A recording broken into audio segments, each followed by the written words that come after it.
স্বামীজির বাণীর বাস্তবায়নে এক চিরন্তন সত্যের প্রকাশ।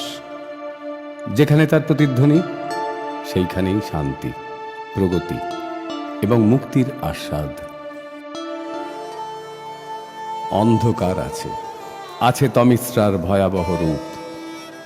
এই অন্ধকারের বলি আজ শিশুরাই সবচেয়ে বেশি। যে শিশু অনাথ, জন্ম হতেই পরিত্যক্ত, যে শিশুর গৃহ আজ খোলা প্রান্তর অথবা পথ, সে শিশুর জাত নেই, ধর্ম নেই, আছে শুধু একটাই পরিচয়, সে হল ঈশ্বরের সর্বশ্রেষ্ঠ দান।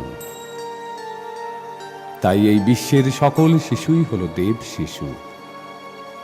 তাদের পূজার মধ্য দিয়ে আমরাও হতে পারি দেবত্বের অংশীদার, আর এই পৃথিবী হতে পারে দেবভূমি। শুধু প্রয়োজন এই উজ্জ্বল প্রচেষ্টার সার্থক রূপদানের।